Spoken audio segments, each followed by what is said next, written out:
Taong 2018 nang unang lumapag yung motor na to dito sa Pilipinas at masasabi kong in the past 6 years grabe yung innovation na ginawa ni Honda dito. At ngayong araw ay samahan nyo ako na ipakilala ang bagong version ng Honda PCX 160.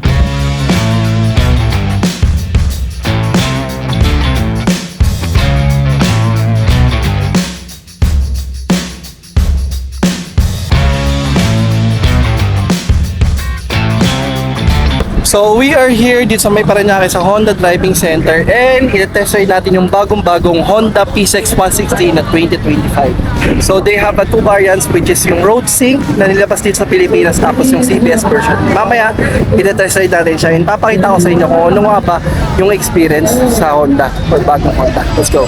Para mas malinaw, may nilabas sa dalawang version si Honda PCX 160. Ito yung Road Sync na may 5-inch TFT display at nagkakalaga ng 154,900.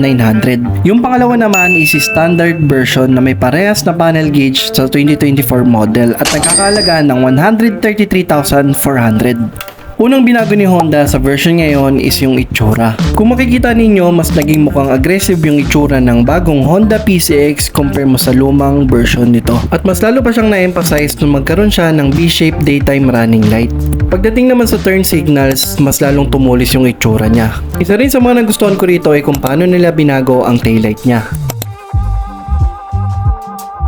Pagdating naman sa gilid ay mas naging maskulado yung itsura ng bagong version compare mo sa lumang version. At isa sa pinakapaborito kong upgrade ng Honda PCX ngayong taon ay itong handlebar niya. Kung yung lumang version ay naked, ngayon ay may cover na siya at mas naging mukhang malinis para sa akin. Kung usapang panel gauge naman, dito talaga ako napawaw sa kanya. Yung Road Sync version nila merong 5-inch TFT panel display. Pwede mong makonect yung phone mo for navigation, calls, music, at message. At its price na 154,000 plus, mananong panalo na to para sa akin. Natuwa pa ako nang dagdagan nila ng multi-function switch para mas convenient at mas madali makontrol yung panel mo. Added feature din pala sa Road Sync version itong passing light na para sa akin sobrang useful nito lalong lalo na sa gabi.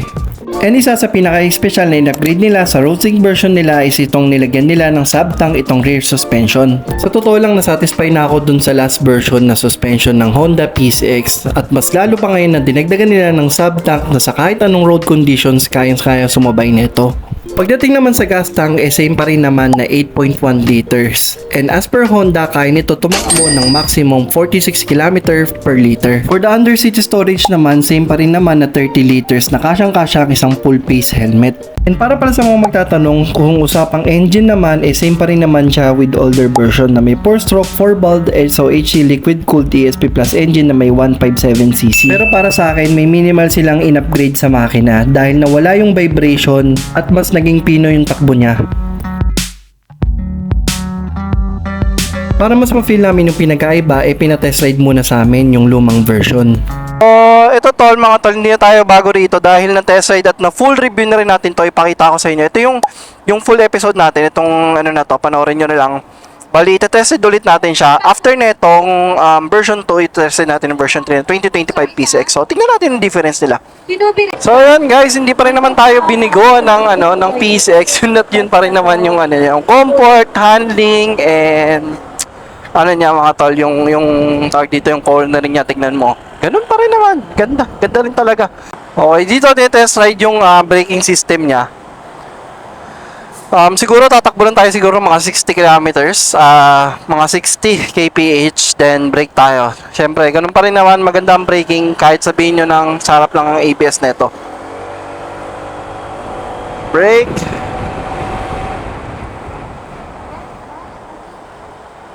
Ganda ng kapit pa rin no? Sobrang ganda ng kapit ng talaga nito, ng tawag dito, ng Honda PCX. Sobrang ganda ng kapit ng braking niya. Para sa akin, nung na-test ride ko ulit yung lumang version ng Honda PCX, sobrang sulit pa rin naman ngayong 2025. Pero nagulat ako nung masubukan ko yung bagong version nila. So, ayun guys, ito na yung pinaka bagong PCX 160 na 2025. Tignan nyo yung gauge. Ito yung Road Sync version nila. So makikita nyo, sobrang ibang-iba na yung gauge na TFT na 5-inch mga tol. So, unang-unang noticeable changes dito is yung panel gauge niya. At the same time, itong handlebar niya. Alam mo yung feeling na para siyang lumiit na parang naging mas compact compare mo dun sa last version ng Honda PCX.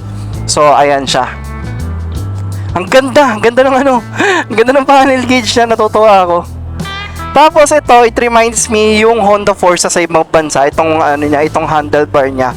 Hindi na siya naked, pero mas malinis din siyang tignan kung makikita ninyo. And then, napansin ko, ang ganda ng response niya, same with the version or old version, mga tol. Tapos, ang isa sa noticeable changes niya, alam niyo kung parang mas naging pino yung takbo niya. Sa last version, mapapansin ninyo is parang medyo may konting vibration siya. Pero dito, sa version 3, parang mas pinino nila yung makina. Parang alam mo yung feeling na kampante ka, at the same time, mas pinong-pino yung takbo niya pag pinatakbo mo siya or sa throttle response niya.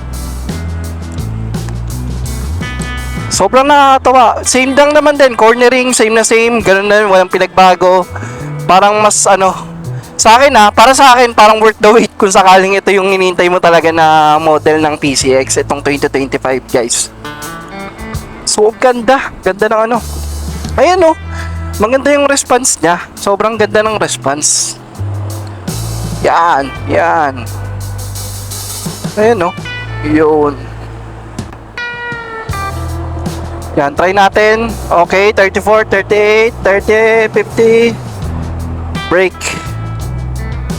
Ganda ng response niya. Ganda ng kapit ng preno, mga tol. Sobrang ganda ng kapit ng preno.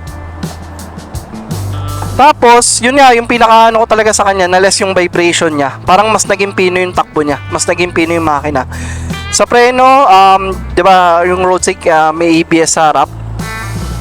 So, para sa akin kasi sasabihin naman nila yung mga iba dyan na bakit hindi ginawang ABS harap likod. For me, bukod sa meron siyang HSTC, combination mo siya ng ABS. For me, sa akin sulit na sulit pa rin. Kasi kung hindi ka naman ganun kawalwal so try natin itong suspension niya. Yun. Ang ganda pa rin ng suspension. Itong road sync version nila, mga tala, meron siyang baso. So, para sa akin, dagdag rin yun dagdag feature din sa suspension yun, which is parang mas magiging komportable ka lalo na sa lubak. Ayun yun, para sa akin, sa mga nag-aantay na itong version na to, worth the wait, mga tol. Para sa akin nung na-test ride ko tong motor na to, natanggal talaga yung vibration niya at mas lalong naging pino yung makina niya. Sa handling wise, wala akong masabi, parang mas lalo akong naging kampante. Sasabayan mo pa ng comfort ng upuan at tipid ng gasolina, kaya sobrang panalo yung motor na to. For the color variants, yung road sync type nila, merong 2 available colors, matte gunpowder black metallic at pearl paintless white. For the standard type naman, meron siyang vortex red metallic, pearl white at matte bullet silver. Mamimili ka na lang talaga kung ano yung kulay na gusto mo. At maraming salamat kung nakaabot ka man dito, and don't forget to comment, like, and subscribe kung nagustuhan mo yung mga gantong content. And this is Ship Vlogs. See you next vlog, everyone. Peace out.